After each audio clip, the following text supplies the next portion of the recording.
Welcome. Hello, everyone. So welcome to the romance panel.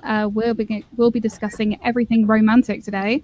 I'm your moderator, Clarissa North, and our panelists today are the lovely Caroline Richardson, who is the author of Out of His League. We have Avery Keelan, who is with us, the author of Breakaway. We've got Stuffy, who is the author of the Falling series, and we have Flora, who is the author of Untie the Knot. We have just 4 questions for our panel today, and just a short reminder before we start for everyone to comment "We Thrive Together" with your Wattpad username in the chat for your chance to win 100 Wattpad coins. The winner will be announced in the reception at the close of the panel, so good luck to everyone watching. Now, without further ado, let's begin. So, our first question is for Caroline, and we're going to ask about the hook and the meet cute. So, when and where should you place a hook and a meet cute, and what makes a compelling hook? And when and where should you place the meet cute? Well, for me, hook and meet cute is something that needs to happen right away.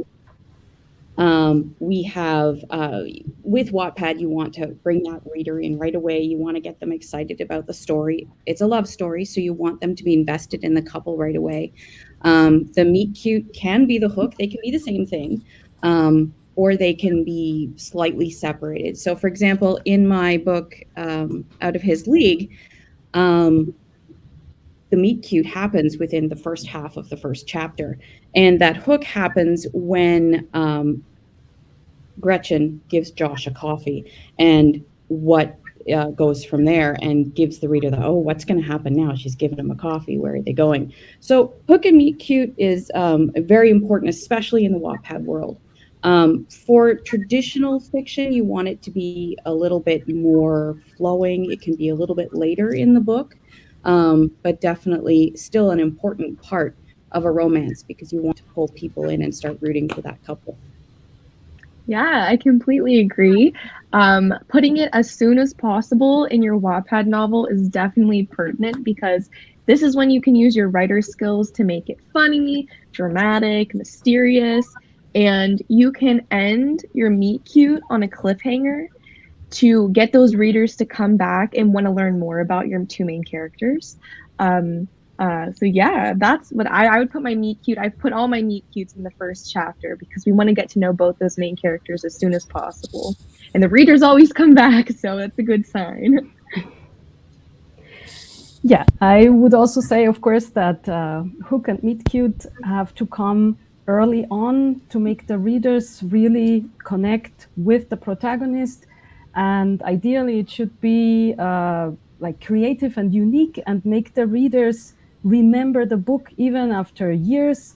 They say, oh my God, that was the book where so-so happened, and something like in my book, Untie the Knot, Penny throws a bunch of flowers and hits Hayes over the head. And so I hope that readers will remember that. And also you can pick up the meet cute like in an altered version at the end of the story, which I like doing, like bringing the story full circle. For example, at the end, Hayes gives Penny the tiny sapling of a tree, which is sort of like a mirrored thing of the hitting over the head with the flowers. So in short, the meet cute should be creative, funny, and should immediately hook the readers. Yeah, I agree with what everyone's touched on. I think the meet cute's also like a really fun opportunity to kind of hint at like what's to come. So if it's like enemies to lovers or that kind of thing, it's a really great chance to start like laying that groundwork and just hinting at the dynamic that exists between the hero and the heroine. And I actually love what Flora said about going full circle. I love to do that in my stories. Offside kind of does that in its own way too. I think it's really cute to kind of have like a shout out at the end to the way that everything started. Definitely. Fantastic. Fantastic points. And I've just got to ask a follow-up question, which is, do you think that the meet cute and the hook would differ if you were writing a traditional book versus Wattpad? Let's go to Caroline. Well, yeah, I touched on that briefly, but I do think that a hook and a meet cute can be a little bit different in a traditional book. Because we write very different for a serial platform versus a traditional book. you can look at having that book like having a book in your hand. It needs to flow. There needs to be more of a way to sink into the story. So that hook can happen a little bit later on after the introductions of the characters. You kind of get into the feel of the book and the world that's in the book. People have already bought the book. It's sitting in their lap. They're wanting to relax and settle. With the serial fiction, you got to hook them right away. You got to get them in, so they're going to come back next week and read the next chapter. So I think that is an incredibly important difference to notice. Yeah, I think Caroline pretty much touched on everything. The fact that the reader has already purchased the book in a traditional setting versus Wattpad, where you have to make those chapters entertaining enough. The fact that readers will come back and continue to read. And that's whenever something like reader retention or reader statistics can come in, and you can see where your readers might be falling off and, oh, maybe I need to change something here to keep them continuously entertained. So it's very different. Yeah, Flora? definitely the pacing. Yeah, the pacing needs to be faster for Wattpad. You have to grab the readers right from the start, because otherwise they'll click, they close the book and they go on to the next story.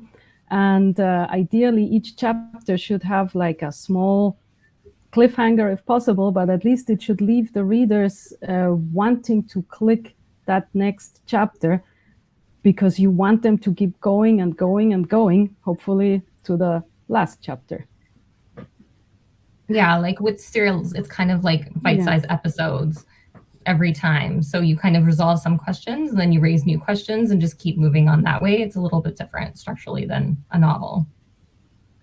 Perfect. And that leads us on really nicely into obstacles and connection. We've had some of those ourselves already today.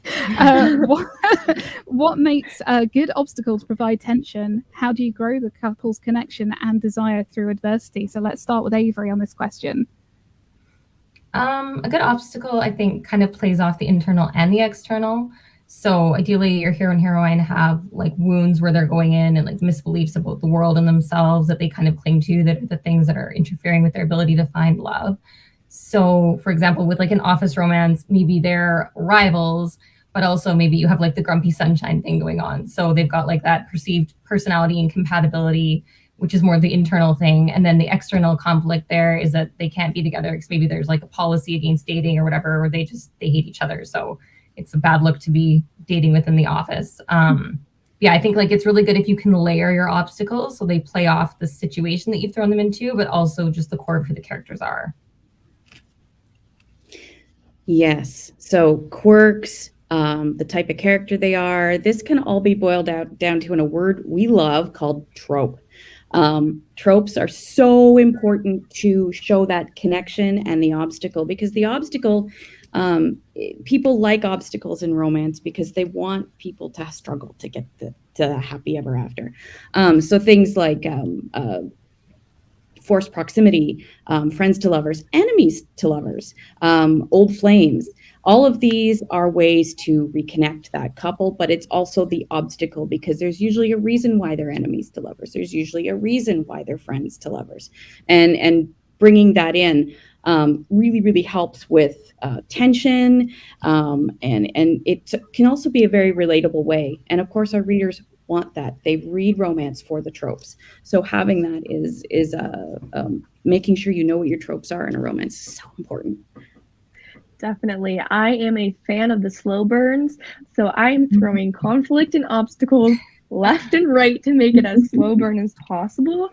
I think obstacles and conflict are so important for a romance because it forces the characters to also have these really raw conversations, and they can also be hilarious. Like forcing two characters to be in the same room that hate each other, of course you're going to have entertaining content.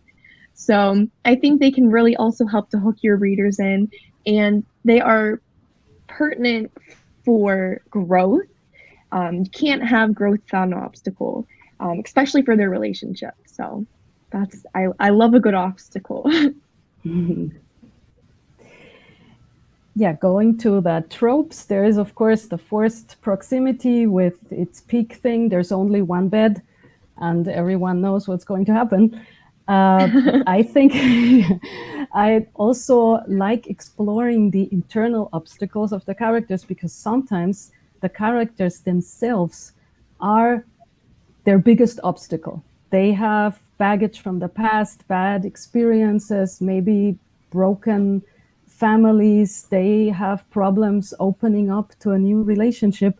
And all that leads to obstacles, problems that can be explored through dialogue, which of course is important. And important is also the things, or are the things that are not said. When you have dialogue, then the person says maybe one thing, but their body language says something else, or also they really don't say what they mean. So all this makes for a lot of room of obstacles, but also of connection. And like many have said, the forced proximity, there's of course also forced distance. You can force them apart, send one partner to Christmas with the family, throw in a jealous ex, and then you have lots of problems. And yeah, readers love The that. jealous ex always wins. Yes. Not, Yes. but Hope not. yeah. You've all kind of mentioned tropes here, so very quickly, I just want all of you just to tell me, what is your one favorite trope? Enemies to lovers. I also love just strangers to lovers, like people finding each other for the first time and going through all those different, like, what's your favorite color, what's your favorite holiday, like little simple things like that that we do in real life with our partners. Like, I love that. So Yeah, for me, it's the one night stand. And I also really enjoy the former lovers trope, and having two people coming back together and learning who they are now as opposed to who they were then. I love that. That's one of my favorites. Perfect. Okay, sorry, I'm just distracting my cat from trying to jump up. She wants to be involved. Um, so question 3, we're going to talk dark moments and adversity. So is a dark moment always necessary? What makes a moment dark? And should a dark moment separate the couple, or can they go through it together? So let's go to Flora for this one first. Yeah, the dark moment, in my opinion, is definitely necessary for the romance, because it connects the lovey-dovey moments to the happy ever after. And it usually comes precisely right after, when the protagonist thinks, okay, this is really going to work out, now everything is going to be fine.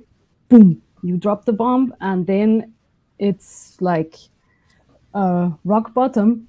And that gives then the protagonist some time, necessary time for character growth, to figure out, to find themselves, who they are, what they want, before they are ready to find love. So ideally, they have to figure out all those insecurities and problems that were there during the obstacles. They have to overcome those, and then they're ready to accept the love interest, who obviously has to come back at the end, because otherwise it's not a romance. It doesn't have to be necessarily that love interest protagonist spend the dark moment separate. In my stories, they usually do it. And since I write many times from a single point of view, it's a special challenge to keep the readers hooked through those chapters where the protagonist is away from the love interest. You have to be sure that the readers are still interested in the journey of the character until the reunion, reconciliation happens. But in general, for me, the dark moment has to be there, because then the ending is like really satisfying. All the suffering then hopefully will pay off. Yeah, I think it provides a nice contrast before you get like the really sweet happily ever after. It's sort of like you're going to get that bitter, which is going to make the good part seem all that much better. And it's just kind of part of the character growth journey. Like Flora said, like in theory, the dark moment is kind of where they turn their backs on all the progress that they've made, one or both, depending on like the specifics of the moment. And they're sort of like embracing that lie or that wound that they came in with. And it's their chance for them to kind of see just how unpleasant it really is, and like how awful the world is without that other person. So it's just that opportunity for them to separately kind of, make that leap in terms of their growth before they go on and move forward together. Yeah, so dark moment has to provide that growth so that they can come together. Now, for me, the dark moment doesn't always have to be dark, like awful, rock bottom, black. Ugh. It can also be something that's fairly easy to overcome, but it doesn't always have to be the couple going through the dark moment together. For example, in my first book of the West Brothers series, Western Heat, the main male character, Jake, he goes through his dark moment right at the beginning of the book, where he's divorced, he loses his restaurant, loses his apartment, and then all of a sudden gets a call that his dad has died, and he has to go back to this ranch in the middle of nowhere. And surprise, he now owns it, and has brothers he's never met, and goes from there. So he's rock bottom at the beginning of the book. And the female lead, Liz, she hits rock bottom a little later in the book. But those two things have to happen in order for that character growth, for them to open themselves up for love. You have to be able to be ready to love someone in order to come together. So for me, the dark moment, I always try and separate them a bit so that my characters kind of go through their own process, but I write from a dual point of view, so it's a little easier. Yeah, I definitely agree with all that it doesn't need to be extremely dark. I also do the thing where in the Falling series, the main female character goes through her hardships like right at the beginning, and then the male goes through his right at the end. And I think that's a really cool way to show the support that the characters can have for one another during those hard times. I also think trust is an extremely important part in a relationship, and these dark moments can test their trust and can also show how much they should be trusting in each other and that their trust is reinforced. It's also, like I said earlier, another great opportunity for raw, really emotional conversations, because love is not easy in books or in real life. So yeah, this can be a great part to have a heart-to-heart conversation with your characters. Fantastic answers, thank you all. And that leads us nicely now towards reconciliation and happy ever afters. So why is a happily ever after so important? But what's a happy for now? And what are some compelling ways to get from the dark moment we just discussed to reconciliation? Do you also believe that there are requirements for the happily ever after, like proposal or marriage, or can it be something else? So let's start with Anna. Yeah, I think that happily ever afters are incredibly important for romances. They don't have to be crazy proposals, crazy endings. It could be as simple as a couple coming back together and just holding hands, and like that it's that bittersweet happy ending that they did make it together in the end. I also think it's a euphoric moment for readers to be able to close that book and feel good about what they just read, instead of they could be crying, but in a good way. And you can use those dark moments, excuse me, to catapult you to this happy ending, because you can see the 180 the characters have done now, and now they're happy and they can live together happily ever after. But yeah, I think happily ever afters are incredibly important for romances, because you want that reader to be happy in the end, or else all of those struggles that they went through in the book, what was it for? Yeah, I completely agree with everything Anna has said. Happily ever after is definitely necessary for romance, and the readers expect to get that in the end. They're willing to go through all the suffering with the characters, as long as they know that in the end everything is going to be fine. It doesn't have to be, like Anna said, a marriage proposal. It can be just them committing to each other, realizing that, okay, we made it to this point. We're now going to try this, go through life together. And even a happy for now works, especially if one is planning to continue the book. Like, you can leave some seeds of conflicts where okay, they're okay for now, but there could be something that will create more conflict. But in general, happily ever after, that's what we're here for, to write and to read. Yeah, I agree. I'm like a firm believer that the happily ever after or happily for now is a must. I will die on that hill if it does not have that. It's just not a romance. It's a love story or a novel with romantic elements or something like that. But to fit in the romance genre, it has to end with them together, like moving on in some kind of meaningful way. What that looks like can kind of depend on the age group. I mean, if you have a YA, maybe they go to prom together. If you have new adult, maybe they move in together. If they're adults, often the like epilogue proposal is extremely common, but it's not really required. It's just they have to make like that meaningful commitment that demonstrates that they're moving on together. And part of that is because romance can, I think, be pretty angsty, like not always, but sometimes it is. And when readers sign up for a romance, they want to know that they're going to get their hearts ripped out, but it's also going to get put back together. So it's reader expectation. You're making a promise to the reader when you label it as a romance. And I think as a writer, you have an obligation to keep that promise by giving them that happily ever after at the end. Yeah. The happily ever after is, as Avery said, it is a requirement for the book to be labeled romance. Otherwise, it is not a romance book. I mean, I love reading romance, and part of that is the joy that comes from that happily ever after. The satisfaction at the end of the book where you close the book and go, oh, that was wonderful. They're back together. Everything's great. That's why romance is such an incredibly powerful genre. To show that joy, to share that joy with other people.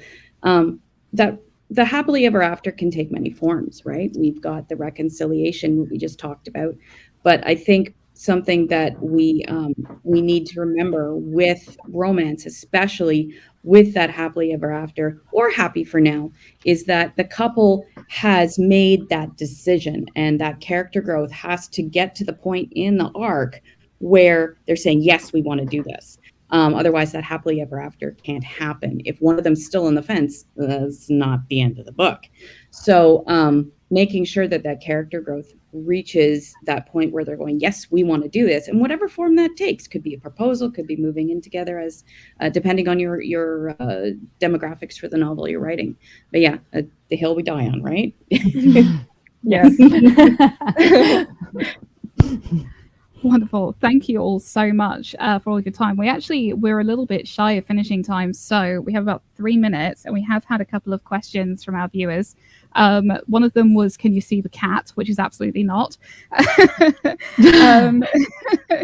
The other question that we've had is, how do you write a steamy scene without dying of embarrassment? So I don't know, let's quick fire this to Avery. How do you write steamy scenes without dying of embarrassment? I still do. I don't know. I used to. Like, I felt really weird. I think one-itis was the first time I started writing anything steamy. So I would post and just be like, I don't know. I still kind of brain dump though. I write it and then I post it and I forget about it. And I go back and read it later and I'm like, who wrote that? So I don't know. Like, I think reading steam helps, but I guess you get used to it. But yeah, practice and just forgetting later. Yeah. Everyone feel the same way, or does anyone else have something to add to that one?